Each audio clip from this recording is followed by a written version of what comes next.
আজ আমাদের শুধু সাহসী মানুষ। বাংলা একাডেমি সাহিত্য পুরস্কার 2025 গ্রহণের বিষয়ে নিজের অবস্থান স্পষ্ট করতেই রবিবার দুপুরে জাতীয় প্রেস ক্লাবে সংবাদ সম্মেলন করেন কবি মোহন রায়হান। জানান, প্রধানমন্ত্রীর সিদ্ধান্তকে সম্মান জানিয়ে তিনি এই পুরস্কার গ্রহণের সিদ্ধান্ত নিয়েছেন। তবে যথাযথ মর্যাদায় প্রধানমন্ত্রীর হাত থেকেই এই সম্মাননা নিতে চান কবি। আমি নবনির্বাচিত প্রধানমন্ত্রীর সিদ্ধান্তকে সম্মান জানিয়ে দেশের স্বাধীনতা ও সার্বভৌমত্ব রক্ষার বৃহত্তর স্বার্থে এই পুরস্কার গ্রহণ করছি।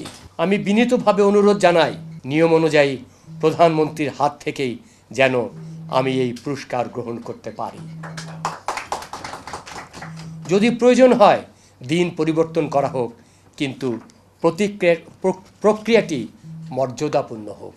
কর্নেল তাহিরকে নিয়ে লেখা 4 দশকের পুরনো একটি কবিতাকে ইস্যু করে শেষ মুহূর্তে তার পুরস্কার স্থগিত করা হয় বলে দাবি করেন তিনি।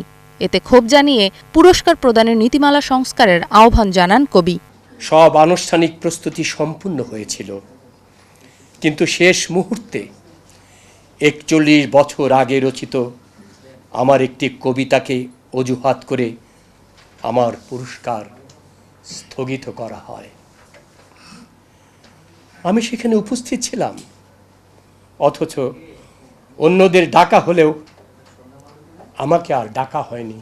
গত 26 ফেব্রুয়ারি বাংলা একাডেমি পুরস্কার 2025-এর বিতরণী অনুষ্ঠানে উপস্থিত থাকলেও তাকে পদক দেয়া হয়নি। পরে বাংলা একাডেমি জানায়, মোহন রায়হানের বিরুদ্ধে অভিযোগ ওঠায় সাময়িকভাবে পদক প্রদান স্থগিত করা হয়েছে।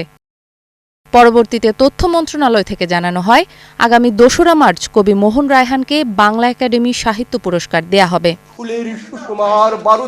জুলিয়া তানহা, 71, ঢাকা।